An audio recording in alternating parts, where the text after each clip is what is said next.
보시는 바와 같이 빌레몬서는 바울 사도가 쓴 편지입니다. 여기 바울의 동역자 디모데의 이름이 같이 등장을 하지만 다른 많은 서신에 바울은 자기가 편지를 쓰면서도 함께 동역하는 자의 동역자의 이름을 쓰곤 이렇게 하는 버릇이 있었습니다. 그래서 여기에 이 편지는 내용으로 보면 바울이 쓴 편지임이 분명하고 많은 그 성경학자들이 성경에 나와 있는 이 바울의 서신들이 전부 다 정말 바울이 쓴 거냐 이런 질문을 던지는데 사실 빌레몬서에 대해서는 어느 누구도 다른 사람이 썼다라고 하는 반론을 제기하지 않을 정도로 그 내용 자체가 아주 퍼스널하고 바울의 마음이 담겨져 있는 편지라고 다 그렇게 믿고 있습니다. 아주 짧은 한 장의 편지죠. 바울이 쓴 편지 중에 가장 짧습니다. 그래서 우리가 빌레몬서를 이렇게 몇 절 할 때는 몇 장 몇 절 안 하고 그냥 절수만 씁니다. 그래서 뭐 1장, 2장 이런 게 아예 없어요. 바울이 목회서신이라고 하는 편지를 몇 가지 썼습니다. 그러니까 목회자에게 개인적인 편지를 쓰면서 이제 사역을 이렇게 해라 이렇게 이제 전달하는 내용인데 디모데 전후서 여러분 너무나 잘 아시죠? 그다음에 디도서 바로 전에 묵상하신 말씀입니다. 그리고 빌레몬서도 사실 따져보면 목회서신 중에 하나로 들어갈 것 같아요. 물론 목회를 어떻게 하라는 얘기는 아닙니다. 굉장히 개인적인 내용을 갖고 지금 말하고 있는데 그러나 바울이 목회자로서 이 빌레몬을 어떻게 지금 그의 삶의 현장에서 권고하고 있는가 굉장히 중요한 내용이라는 생각이 들어요. 자, 이 상황이 지금 어떤 상황인가? 자, 우리가 본 것처럼 바울은 지금 감옥에 갇혀 있는 상태라고 얘기합니다. 바울은 지금 옥에 갇혀 있어요. 이 편지를 동역자인 빌레몬에게 썼고요. 근데 이 상황에 대해서 이제 배경 설명이 다 나오지 않지 않습니까? 그러니까 나름대로 그 상황 이렇게 여기저기 좀 껴맞춰 봐야 되는데 이건 여러분이 그냥 그럴 수 있거니 하고 그냥 들어주셔야 될 것 같아요. 여기 감옥은 아마도 에베소에 있는 감옥이었다. 그러니까 대부분의 사람들이 바울은 로마에서만 갇혀 있었다 생각하는데 이제 에베소에서 갇혀 있었던 기간이 있었던 것으로 대부분 생각합니다. 그래서 에베소에서 한 것이 아닌가. 에베소에서 뭐 그리 멀지 않은 곳에 그러니까 뭐 아주 먼 곳은 아닌 그러니까 일반적으로 사람들이 쉽게 오갈 수 있는 거리에 그 에베소의 근처에 골로새라는 곳이 있고 또 라오디게아도 근처에 있습니다. 어쨌든 근데 여기 나오는 이 빌레몬은 아마도 골로새 사람이었을 것이다. 그러니까 골로새서라고 하는 편지가 전달되던 당시에 아마도 빌레몬서도 같이 전달되지 않았을까 뭐 이런 이제 추측을 하게 됩니다. 자, 이게 뭐 얼마나 중요한 내용인지 모르겠지만 어쨌든 그 정황을 좀 볼 수가 있어요. 지금 바울은 에베소라고 하는 곳에 갇혀 있고 이 빌레몬이라고 하는 사람은 골로새라고 하는 아주 멀지 않은 한 지역에 지금 있는 사람입니다. 근데 이 편지를 보면 재밌게도요. 1절 뒷부분에 우리의 사랑을 받는 자여 동역자인 빌레몬에게 썼죠. 그리고 뿐만 아니라 2절에 보니까 자매 아비아 그랬습니다. 자매 아비아. 제 얼굴을 보지 마시고 성경을 보셔요. 지금은 이럴 때는 그래야 제가 좀 덜 불안합니다. 저를 믿지 마세요. 성경을 믿으세요. 성경을 보세요. 거기 보면 펴놓고 지금 들으시는 거죠? 안 펴놓고 들으면 헷갈립니다. 여기 보니까 자매 아비아 그랬죠? 자매 아비아. 그러니까 아마도 아비아라는 사람은 그 빌레몬의 아내였을 것이다. 예, 그렇게 이제 저는 추측합니다. 이게 뭐 다 그렇게 얘기한 건 아니에요. 근데 저는 그렇게 추측하고 여기에 우리와 함께 병사된 아키포 그랬어요. 그러니까 우리와 함께 병사된이라는 말은 이제 바울과 함께 복음의 사역자가 됐다. 이제 저는 이렇게 이제 해석을 하고 싶고 여기 아키포라고 하는 사람은 아마도 이제 그 이후에 나오죠. 내 집에 있는 교회. 그러니까 빌레몬이라고 하는 사람은 당시의 유지인데 이 사람이 예수 믿는 사람이었는데 이 사람 집에 교회가 모였단 말이죠. 근데 그 교회의 사역자의 이름은 아키포였다. 이렇게 얘기할 수 있을 것 같아요. 장로입니다. 아키포는. 그러니까 이 상황을 좀 볼 수 있어요. 여기에 빌레몬이라고 하는 한 좀 부유한 그리스도인이 계시고 그의 아내 아비아와 함께 이제 예수를 잘 섬깁니다. 그들이 이 골로새 지역의 한 가정 교회를 지금 호스트하고 있습니다. 그리고 그 교회를 맡아서 사역하는 장로의 이름은 아키포입니다. 자, 이 편지를 보내는데 사실 이 내용은 우리가 읽었지만 완전히 빌레몬 개인에게 주는 편지거든요. 그죠? 빌레몬에게 주는 편지예요. 그래서 그 이후에도 보면 이 복수로 사람의 이름을 부르지 않고 단수로 불러요. 오 형제여 그래요. 오 형제여, 나의 형제여. 그러니까 이 편지는 바울이라고 하는 사람과 빌레몬이라고 하는 사람 사이에 지금 대화가 오가고 있는데, 그럼에도 불구하고 저는 이게 굉장히 독특하다는 생각을 했어요. 이 바울이 이 편지를 빌레몬에게만 보내는 것이 아니라 이것을 그의 아내인 아비아에게도 보내고, 또 그가 섬기고 있는 교회의 목회자인 아키포에게도 보내고, 또 모든 성도들에게 함께 이 편지를 읽으라고 보낸다는 거예요. 그러니까 어떻게 보면 이건 좀 이해가 안 돼요. 이게 굉장히 퍼스널한 문제거든요. 그러니까 이것을 받은 빌레몬이 이 말씀에 순종을 할지 안 할지는 빌레몬의 이슈예요. 어떻게 보면 충분히 자격이 있어요. 빌레몬이 순종을 안 해도 돼. 왜냐하면 이것은 법적인 문제이기 때문에. 그러나 빌레몬에게 이 굉장히 퍼스널한 편지를 쓰면서 이것을 순종의 문제로 바울이 이제 전달할 때 이것을 온 교회 공동체가 같이 알도록 했다라는 겁니다. 이 1세기 교회의 공동체성이라는 건 여러분들이 아마 이해하는 것보다 훨씬 대단할 거예요. 여러분 개인의 어떤 문제가 있었을 때 그 개인의 문제로 생각할 수 있지만요, 참 우리는 연약한 존재라서요, 이게 나는 굉장히 자기중심적이거든요. 나의 터널 비전을 가지고 내 것만 봅니다. 그래서 이 상황을 내가 어떻게 헤쳐나가야 되나, 어떻게 하면 내게 손해가 되지 않을 수 있을까, 이렇게 대부분 생각하거든요. 근데 정말 신뢰할 만한 주의 성도들이 함께 교회를 이룬다면 어떤 일이 벌어지겠어요? 나의 문제가 신앙의 문제이기 때문에, 모든 게 다 신앙 문제입니다, 여러분. Everything. 우리 일상 자체가 신앙 문제거든요. 그런 문제가 닥쳤을 때 이 모든 문제를 함께 성도들이 고민해 줄 수 있는, 근데 그 고민이 나를 제외하고 모든 사람이 자기 생각을 하고 있는 게 아니라 나의 일처럼 함께 고민해 주는, 그러므로 함께 중보하고 함께 기도하는 이런 교회. 여러분 아름답지 않아요? 그러고 싶지 않아요? 안 그러면 인생이 너무 외롭죠. 너무 인생이 외롭죠. 근데 대부분의 사람들은 지금 현세는 외롭게 살아요. 여러분 교회에서 여러분이 정말 믿어서 속마음까지 털어놓을 수 있는 사람 몇 명이나 있어요? 이거는 개인의 문제이기도 하지만 공동체 문제이기도 해요. 왜냐하면 다 우리는 서로를 주의해야 돼. 잘못하면 내 등에 비수가 꽂히니까. 많은 분들이 그래요. 소그룹에서 말씀을 나누는데 너무 속사정은 얘기할 수가 없대. 왜? 그 말이 언제 나에게 공격으로 돌아올지 모르기 때문에. 그 말을 당연하게 하는 여러분도 문제고, 그것이 당연하게 만드는 교회도 문제고, 그 말이 통용되는 교회의 일반적인 어쩔 수 없지 뭐 생각하는 이 교회가 분명히 개혁돼야 될 교회입니다. 들으시면서도 조금 찔리죠. 야, 이거 보통 일이 아니다. 근데 이렇게 되기 위해서는 아무리 내게 불리한 일이라도 순종은 순종으로 해야 한다는 그런 마음의 헌신이 없이는 안 돼요. 자, 그럼 내용을 한번 볼게요. 이 편지의 주제는 오네시모라고 하는 사람입니다. 자, 이제 대강 설명을 드릴게요. 오네시모는 원래 빌레몬을 섬기던 종이었어요. 그러니까 빌레몬의 종 중에 하나의 이름이 오네시모입니다. 그런데 오네시모가 자기가 종으로 있던 빌레몬의 집에서부터 도주했습니다. 도망쳤단 말이죠. 종이 도망을 치면 그 종은 그때부터 범죄자입니다. 왜냐하면 종은 주인에게 있어서 재산과 같아요. 그러니까 사실 거기에 돈이 개입돼 있기 때문에, 재정이 개입돼 있기 때문에 이 순간에 빌레몬이 오네시모를 봤을 때 이것은 뭐 강도한 사람이나 무슨 도덕질한 사람이나 똑같이 볼 수밖에 없는 범죄자가 된 거예요. 근데 그 과정에서 여기에 오네시모가 도망갈 때 그냥 도망간 게 아니라 빌레몬에게 손해를 입히는 일을 했던 것 같아요. 그러니까 뭐가 어떻게 됐는지는 자세히 몰라요. 어떤 큰 일을 저지르고 도망을 갔는지, 아니면 빌레몬 집에서 뭔가 재산이 될 만한 뭔가를 한몫 가지고 도망을 갔는지 잘 모르겠어요. 근데 18절에 보면 바울 사도가 이렇게 얘기하죠. 그가 만일 내게 불의를 하였거나 내게 빚진 것이 있으면, 이렇게 얘기합니다. 뭐가 있다란 얘기죠. 지금 캥기는 게.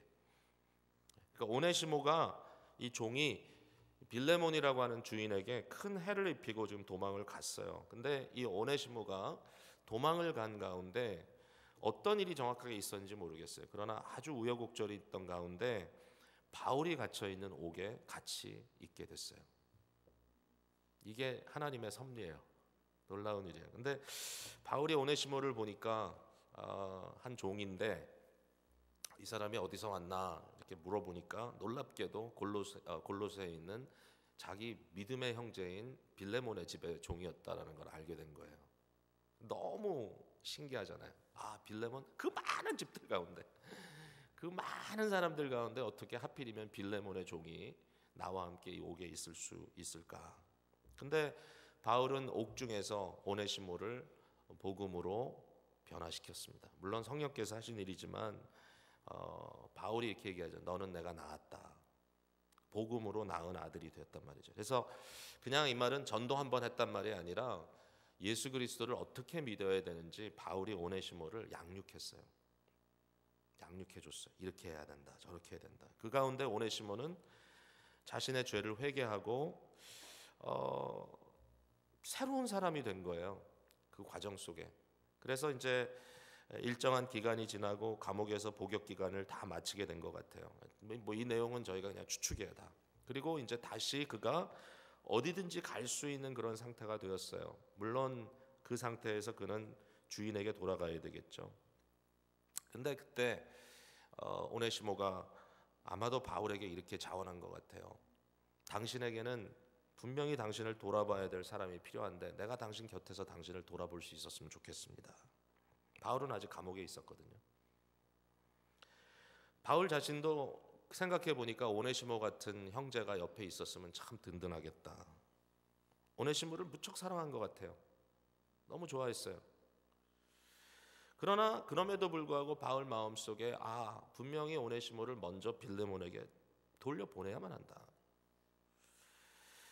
뭐 결과적으로 빌레몬에게 이런 얘기를 하죠. 만약에 네가 나를 위하여 오네시모를 다시 보내줄 수 있다면 그것도 참 좋은 일이다라고 얘기하지만 그러나 바울이 강요하지는 않습니다. 이 문제에 대해서는. 오네시모를 너의 곁에 영원토록 두라라고 하는 말을 도려 합니다. 그리고 그를 빌레몬에게 돌려보내요. 근데 빌레몬에게 돌려보내면서 그냥 돌려보낸 게 아니라 그의 손에 빌레몬서라고 하는 짧은 한 편지를 써서 그에게 돌려보내는 것이죠. 자, 이 편지 내용을 우리가 함께 읽었어요. 근데 참 애절하고 간절하고요. 또 1세기의 관점에서 봤을 때는 아주 혁명적인 말씀이에요. 당시의 종이란 주인에게 속한 재산과 같아서 인격적인 대우를 받을 수 있는 자들은 아니었어요. 그러나 바울은 빌레몬에게 이렇게 얘기합니다. 16절에 보니까 이후로는 종과 같이 대하지 아니하고 종 이상으로 곧 사랑받는 형제로 둘 자라 그랬어요. 빌레몬이 그렇게 해야 될 책임은 없어요. 법적인 책임은. 그는 오네시모를 종으로 다시 받고 뿐만 아니라 범죄한 종으로, 그러므로 그가 잘못한 것을 치러야 될, 대가를 치러야 될 종으로 부리고 그를 아주 힘들게 해도 상관이 없어요. 법적으로는. 그러나 바울 사도는 그에게, 빌레몬에게 뭐라고 얘기하냐면 오네시모를 내게 다시 너에게 보내는데 이후로는 종과 같이 그를 두지 말고 너의 믿음의 형제같이 두어라. 그리고 영원히 그를 네 곁에 형제로 둬라. 이거는 1세기의 그 과정으로 봤을 때는요, 뒤집히는 일이에요. 이거는 사회가 뒤집히는 일이에요. 예수 믿는다고 종과 상전의 관계가 다 뒤죽박죽이 돼버리면 도대체 어떻게 되란 얘기예요. 바울 사도는 그걸 알았죠, 물론. 그래서 어떻게 했죠? 골로새서에도 그렇고 에베소서에도 그렇고 이 가정의 질서에 대해서 얘기할 때 부모와 자녀의 관계, 아내와 남편의 관계도 얘기하고 상전과 종의 관계도 얘기했어요. 그러면서 서로 잘 섬기라 그랬어요. 그러나 어쨌든 여기에 바울이 말한 말은 너무 혁명적이고 오네시모를 그냥 종처럼 부리지 마라. 믿음의 형제다. 사실상 생각해 보면 바울이 오네시모를 빌레몬에게 다시 보냈다는 사실이 좀 놀랍다는 저는 생각을 해요. 오네시모는 절대로 그렇게 하고 싶지 않았을 거예요. 왜 과거로 돌아갑니까? 모르겠어요. 옥중에서 그가 치러야 될 모든 것을 치렀다고 생각할지도 모르겠어요. 무엇보다도 예수 그리스도를 믿음으로 나는 이제 새로운 인생을 살아야 되겠다라고 얘기했을지도 몰라요. 바울 사도가 아마 그렇게 썼을 거예요. 골로새서에서 말한 것처럼 여자나 남자나 종이나 자주자나 그리스도 안에서는 다 하나다. 어마어마한 선포를 하죠. All same. 그 복음의 말씀을 들은 종이었던 오네시모 마음속에 어떤 생각이 있었겠어요? 이제는 복음을 위하여 나도 살겠다. 이제는 내가 돌아가고 싶지 않다.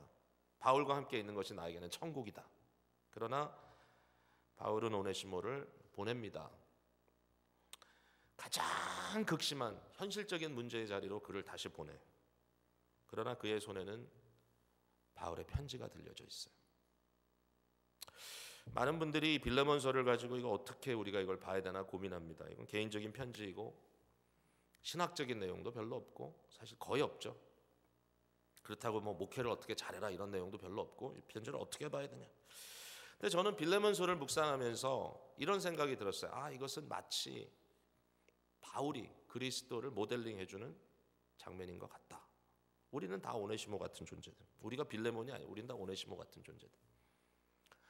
우리는 오네시모 같은 존재들인데 그리스도가 우리를 다시 세상으로 파송하면서 그의 손에 편지를 들려주는 것과 같다라는 생각을 했습니다. 여러분, 우리는 죄와 허물로 죽었고 죄에 종살이하던 사람들인데 예수 그리스도를 만나서 새로운 사람들이 됐습니다. 근데 그리스도께서 우리를 현장에서 빼내서 말이죠. 우리의 일반적인 삶의 현장에서 빼내서 우리를 완전히 정말 구름 위에 둥둥 떠다니는 것 같은 그런 삶으로 보냈다면 얼마나 좋겠습니까? 더 이상 세상 걱정 하나도 없고 돈 걱정도 하나도 없고 대인관계 걱정도 하나도 없고 과거의 나의 문제를 다시 지적받을 일도 하나도 없고 이제 모든 것들 다 해결하고 이제부터는 나는 편안하게 그리스도와 함께 천국 생활하겠다. 근데 예수님 우리를 다시 현실 속으로 파송합니다. 여러분 이런 찬송이 있죠. 밤 깊도록 동산에서 주와 함께 있으려 하나 괴로운 세상에 할 일 많아서 날 가라 명하신다. 다시 보내. 다시 생각하고 싶지 않아 이 세상. 왜? 죄의 흔적들이 다 남아있어요. 실수하지 않은 사람 누가 있어요? 상처받은 일들, 또 내가 상처 준 사람들, 잃어버린 자녀들, 망가진 관계들, 매일매일의 고된 삶 가고 싶지 않아요.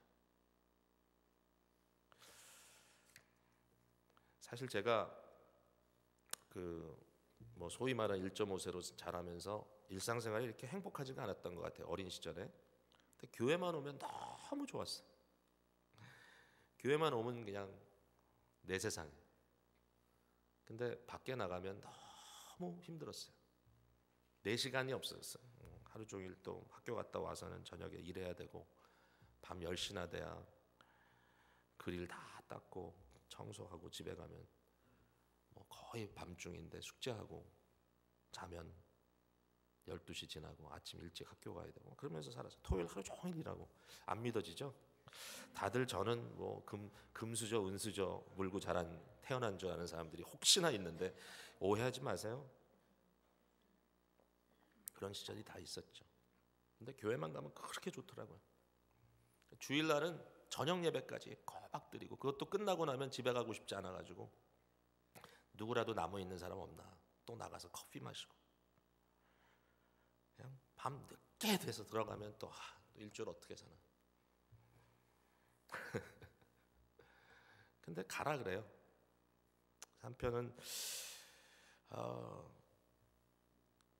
일반적인 삶 속에서 매일매일 갈구임을 당해야 되는, 특별히 저 같은 경우는 참 얼마나 좋습니까 여러분. 믿음의 식구들, 예수 믿는 사람들, 신학생들, 교육자들 아무리 못돼 먹어도 다 예수 믿는 사람들이잖아요.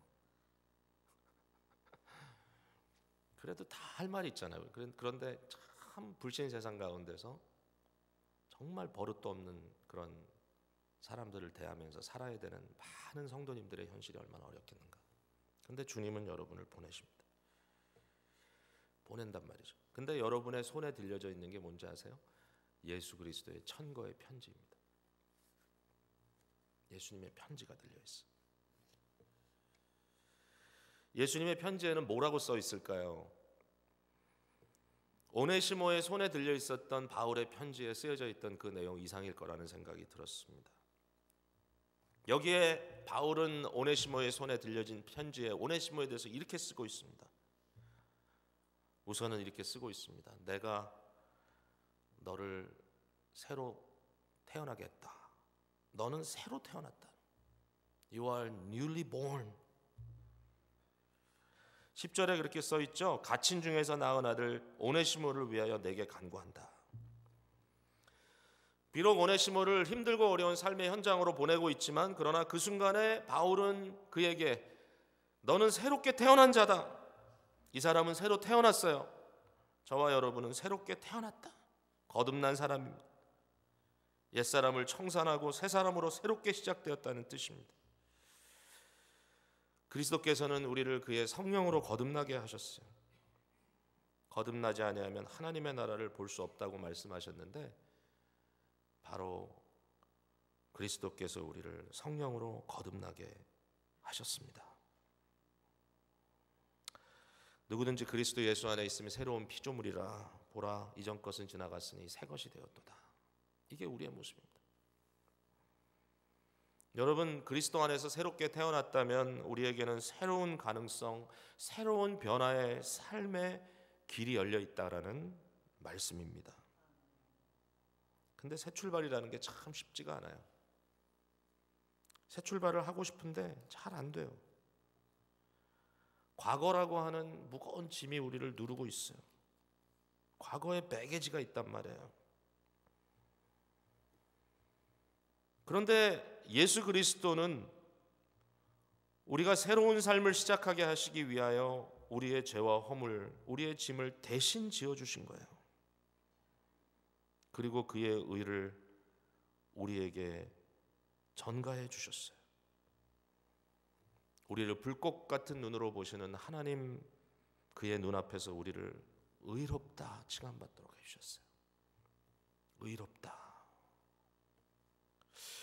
여러분 종교개혁이 아닌 옛 종교, 옛 구교의 가르침 아래서는 새 출발을 위해서는 과거의 죄를 내가 참회와 고행으로 갚아내야 된다고 이야기합니다.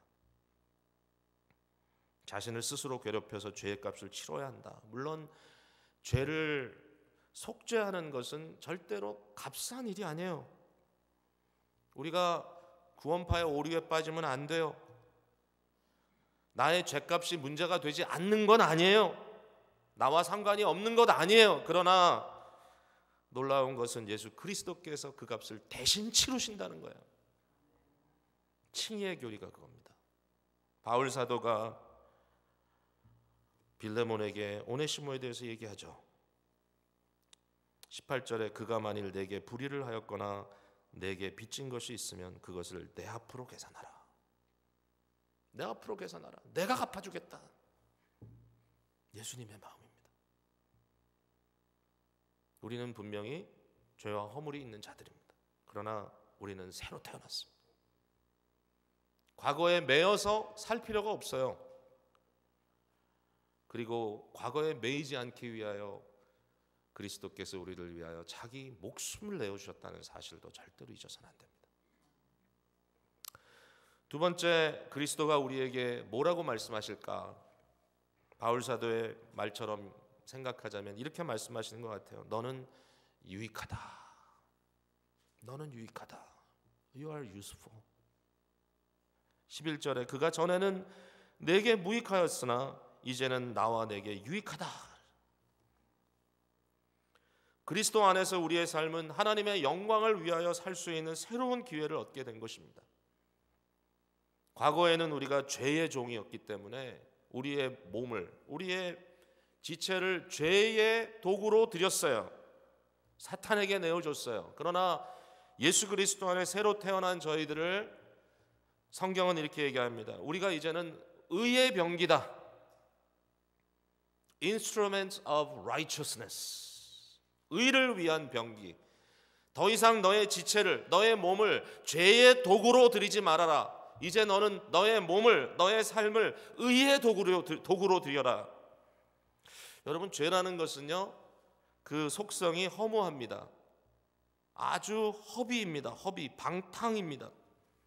죄는 암만 져도 유익이 되지 않습니다. 해만 됩니다. 우리를 파멸로 몰고 갑니다. 여러분, 아무런 유익이 되지 않을 것을 우리는 욕심을 부리면서 그것을 가지려고 합니다. 여러분, 아무리 가져도 헛된 것은 죄입니다. 이 세상에서 그냥 내 욕심을 부리면서, 나의 욕망을 부리면서 이것도 저것도 갖고 싶다, 한번 해보고 싶다, 나도 그 자리에 올라가고 싶다, 여러분 너무 쉽게 거기에 여러분 자신을 내어주지 마세요. 왜냐하면 결과적으로 그것은 죄예요. 아무 도움이 되지 않아요. 여러분을 도리어 마음이 부풀게 하고 교만하게 하고 헛된 생각을 하게 합니다. 허탄한 데 빠지게 합니다. 죄입니다. 죄. 그러나 이제는 우리는 그렇게 살려고 두지 않았어. 우리가 그리스도에게 유익한 존재가 되고 뿐만 아니라 세상에도 꼭 필요한 존재가 되기 위하여, 이 세상이 정말 필요 없는 사람은요, 자기 사랑 때문에 자기 욕망만 불태우는 사람들 정말 필요 없어요, 세상에. 그러나 세상은 그런 사람들로 가득 차 있어요. 나의 이웃과 또 세상의 미래를 위하여 자신, 또 자신의 현재를 희생할 수 있는 섬기고 나눔에 익숙한 사람들을 필요로 하고 있어요. 교회뿐만 아니에요. 모든 세상이 그래요. 요새는 다 미이즘이에요. 미이즘. 내가 먼저다. 미국이 참 큰일 났어요. 트럼프 이즘에 빠져 있어요. 내가 먼저다. 근데 그렇게 해가지고는 세상을 변화시킬 수 없어요. 복음은 무익한 사람을 유익한 사람으로 만들어 갑니다. 바울이라고 하는 사람은 교회에게 무익할 뿐만 아니라 해가 되었던 사람이에요. 그러나 그 사람이 그리스도를 만나서 새로운 사람이 됐어요. 바울이 새로운 사람이 되었다고 예루살렘 교회에 그를 천거한 인물이 누구였어요? 바나바였어요. 바나바. 바울은 바나바에게 받은 은혜를 그대로 갚고 있는 거예요. 바울이 그리스도의 사람이 되었다고는 하지만 사람들이 믿어주지 않아요. 결국은 그가 아라바 사막에서 수년을 보내고 다소라고 하는 자기의 고향에 가서 홀로 머물러 있었을 때 바나바라고 하는 주의 종이 다소까지 찾아가서 바울을 만나요. 그리고 바울에게 안디옥으로 가자. 너는 유익하다. 안디옥으로 가자. 그래서 안디옥에서요, 바울이 바나바와 함께 이방인 교회 설립과 선교의 문을 활짝 연 케이스가 되었어요. 그 다음에 바울이 마가라는 사람 때문에 마음고생을 많이 하거든요. 마가는 재밌게도 바나바의 조카뻘 되는 사람이었어요. 바울이 바나바와 첫 선교 여행을 떠날 때 마가를 데리고 갔어요. 근데 마가는 고생스러운 그 길 가다가 도중 하차했어요. 다 이상 못 가겠다고. 그래가지고 바울과 바나바는 마가가 해야 될 일까지도 자기네가 짊어지고 나머지 선교 여행을 마무리해야 됐습니다. 두 번째 여행을 떠납니다. 바나바가 바울에게 마가를 다시 한번 기회를 줘서 데리고 가자고 얘기합니다. 그러나 바울은 절대로 그럴 수 없다라고 맞서죠. 여러분 너무나 잘 아는 시나리오죠. 사도행전에 보니까 두 사람이 심히 다투고 서로 다른 길을 갔어요. 그러나 바울의 사역 끝부분에 바울은 이런 말을 남겨요. 디모데후서 4장 11절에 디모데에게 얘기합니다. 마가를 데리고 오라. 그가 나의 일에 유익하니라. 결국 마가는 바울에게 유익한 사람이 되었고요. 아마도 마가복음을 기록한 저자가 되었을 것입니다. 우리는 하나님께 무익한 사람들이었습니다. 그런데 그리스도 안에서 우리를 유익하다고 말씀하십니다. 아마 이 자리에 있는 저와 여러분 마음속에는 아직도 우리가 그리스도에게 유익하기보다는 무익한 종들인 것 같다라는 그런 마음이 있을지 몰라요. 그게 우리 마음속에 있는 솔직한 심정인지도 모르겠어요. 그러나 그리스도의 마음을 알아야 돼요. 우리를 유익한 사람으로 만들어 가려고 하십니다. 이게 성화입니다. 그리스도를 닮아가 그리스도를 드러내는 그리스도의 도구가 되는 사람이 되게 하기를 원하십니다. 마지막으로 이 편지에는 그리스도의 어떤 말씀이 쓰여져 있을까요? 그리스도가 우리를 향하여 너는 나의 신복이다 이렇게 말씀하시는 것 같습니다. 바울 사도가 빌레몬에게 12절에 이렇게 썼습니다. 내가 그를 돌려보내노니 그는 내 신복이라. 여러분, 이 신복이라는 말을 우리가 언제 듣나요? 내가 정말 사랑하고 내가 정말 좋아하는 사람을 칭할 때 이 사람 내 신복이야 라고 말할 수 있습니다. 그런데 이 신복이란 말의 정말 뜻은 뭐냐면 심장이라는 얘기입니다. 심장. 그는 나의 심장이라. 그는 나의 심장이라. 어떤 사람이 저를 추천하면서 그 사람은 내 심장이야 라고 얘기를 할 수 있다면 참 귀한 일이겠죠. 제가 여러 사람을 추천하는 그런 일들을 요새 합니다. 추천해달라는 요구가 참 많아요. 어떤 사람은 잘 모르는데도 추천해달라 그래. 그럼 참 괴로워요. 추천서를 만들어서 써야 되니까. 물론 그렇게 쓰면 안 돼요. 추천서는. 역시 저도 한국 사람이에요. 여러분, 미국 교수들은 조심해야 돼요. 추천서 써달라면 오케이 그러고서는 이상한 추천서 써줄 때 있어요. 나중에 보면 이 사람은 절대로 받으면 안 됩니다 이렇게 써가지고 보낸 경우도 있어요. 근데 우리 한국 사람들은 친절하기 때문에 아무리 그래도 누가 나한테 추천서 써달라 그러면 있는 없는 거 다 끌어내서 좋은 말 만들어가지고 써주죠. 저는 그런 추천서를 씁니다. 그러니까 뭐 걱정하지 않으셔도 돼요. 저한테 추천 쓰시면. 근데 정말 추천서를 쓰는데 그 추천서 속에 이 사람은 내 신복입니다 라고 써서 보낼 수 있다면 어떻겠어요, 여러분? 제가 그런 적이 있어요. 이 사람은 내 마음과 같은 사람입니다. 근데 그리스도께서 나를 세상에 청구하면서 그는 내 심장이다. 너는 내 심장이다.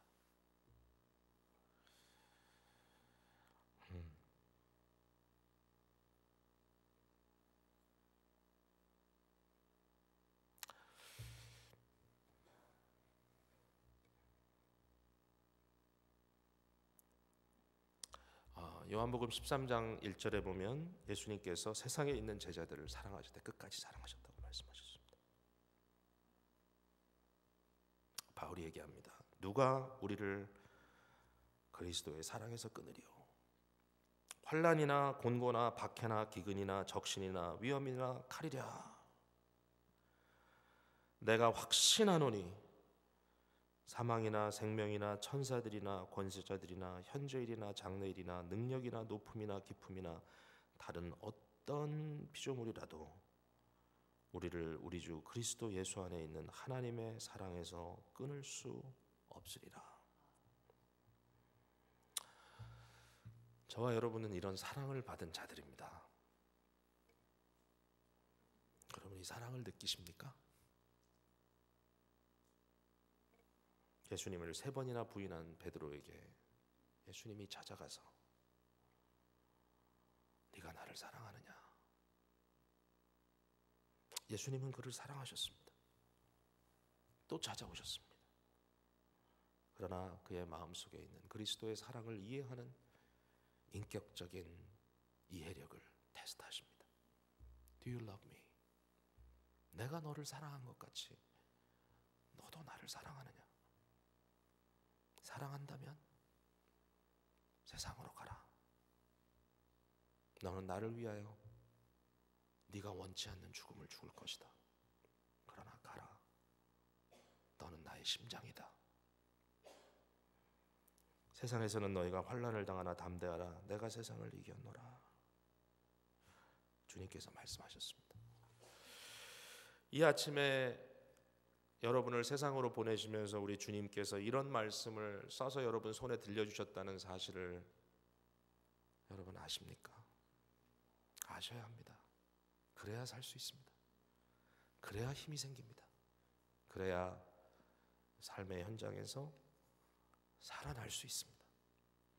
오늘도 주님의 이 편지를 마음속에 품고 이 세상으로 파송되시는 귀한 성도님들 되시기를 주님의 이름으로 축복드립니다. 기도하겠습니다.